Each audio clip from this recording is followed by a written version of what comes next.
joining us. And again, congratulations. Thanks so much. Thank you very much. You're talking about successful people. Debbie Fields, the owner of Mrs. Fields Cookies, is one. So is Peter Coors of Coors Brewing, both alumni of Toastmasters. Toastmasters International helps folks communicate more effectively and more comfortably, and it all started right here in Orange County. In this edition of Forgotten OC, local historian Chris Epstein takes Maria Hall Brown to the place where it all began. It's a beautiful building. I think, seriously, out of all the forgotten OCs, this is going to be my new favorite. Yeah? I think this is amazing. And it's just one of those things where I was speaking at the League of Women Voters luncheon a couple of weeks ago, and a guy there, a gentleman named Ed Smith, who was the husband of the woman who brought me in there to speak, told me after I spoke, he goes, you know what, you should know about the birthplace of Toastmasters International. It's in Santa Ana. And I said, you're kidding.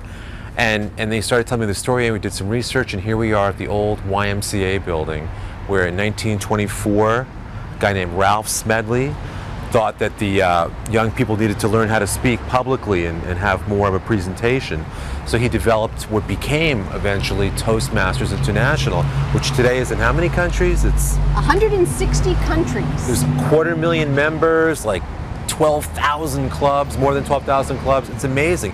And it all started in the basement, and you can see the basement entrance over here, back in the early 1920s. This was where they first gathered to put together this program of learning how to speak publicly. And everybody knows somebody who's in Toastmasters. It's a big deal. And it has really helped people overcome the fear of speaking publicly and getting up and presenting. And the thought that the birthplace of it is right here in Santa Ana. That's the thing that surprises me, Chris, is because there's lots of little hidden gems that we have discovered that, or you have told me about, or we've gone and we've visited, that a very small section of the population knows or finds interesting or then gets all fired up about. But this is an enormous thing. Toastmasters International. There should be a marker right here that says birthplace of Toastmasters. Right here. I mean, why this is not amazing. Lauded constantly? Why this is not utilized? Now they do a good job. The organization has, Sure. If you look at their website, they really document their history.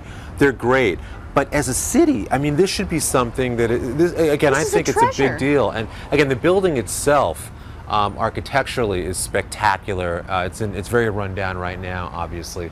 But you can look at the ornate lettering and the real craftsmanship here. But again, the basement going down here, you think back to the early 1920s, where the people gathered here and it first began, I think is really monumental, a very big deal right here in Santa Ana. And again, to have no marker or acknowledgement of it seems very strange to me, unless people are just oblivious to it. Maybe something like this would inspire helps someone. Propel some interest. Because I know there was a preservation effort for this particular building that I read about, but even the date for that has passed, and as you can see, nothing has happened. So Right. I don't know where it stands in regards to that. This is a designated national historic location, so it's protected it's protected to a point.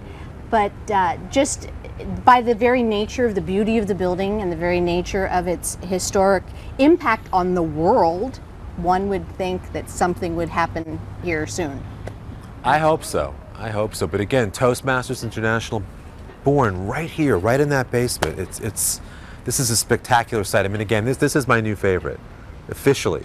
My new favorite forgotten OC. This is remarkable.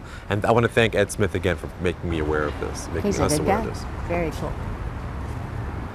Okay, so we know where Toastmasters began, so where is the organization now? Joining us to talk about the Toastmasters International of today, we welcome the Executive Director, Daniel Rex. Dan, nice having you with us. Thank you. It's great to be here. What's it like to look at where it all began? It's an amazing thing to see that. We have a lot of history in Orange County that we're very, very proud of. What's the status of the organization now? We're growing tremendously. In tough economic times, we've grown about 5% this last year. We're in 106 countries, and we have about 250,000 members. So, for those that may be unaware, talk about Toastmasters and what takes place at meetings. Toastmasters is an opportunity for people to come together and to practice communication and leadership skills. It's not a classroom-style environment. It's more of a workshop where you actually get the opportunity to put into practice what you're learning. What, in getting into it, what do people have to go through? Oh, it's a very easy process. In Orange County, there are about 150 groups. They can attend a meeting or two, find one that meets their personal needs, apply for membership, and join the group and start right up. They talk about the fear, the number one fear that people happen to have is public speaking. And survey after survey, even more than death and things of this nature. What is it about people, human nature, that they seem to have a fear of that? We're afraid when we begin of just standing up in front of a group. We're afraid of what the group thinks about us and afraid somewhat of what we're going to say. So Toastmasters removes that fear. It's an incredibly supportive environment. The people who are there with you are there to help you progress and to help you get better and to help you increase your level of comfort. When you go through this, what kind of the routine do they go through? The icebreaker first, or how does it work? Yeah, you start off with the icebreaker, and you're talking about yourself, and that's hopefully the most comfortable thing to talk about.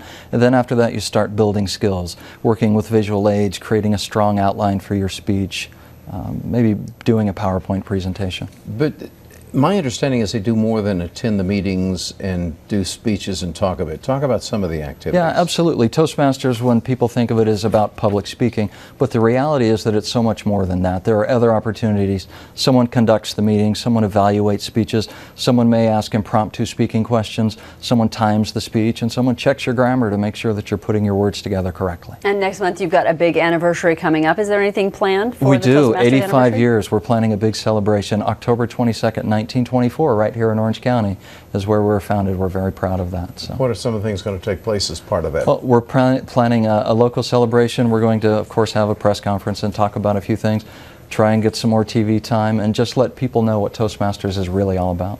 Awful lot of folks go, and an awful lot of people learn, an awful lot of people benefit, and is one that's been around the organization. I highly recommend it. Thank you. Thanks so much for being with us. You're All welcome. right, My congratulations pleasure to on be here. 85 years. And of course, we have the website there for folks to get more information, toastmasters.org, if you'd like to join or find out more about the Toastmasters organization. All right, that does it for this edition of Real Orange. Thanks so much for joining us. Watch Real Orange Monday through Thursday.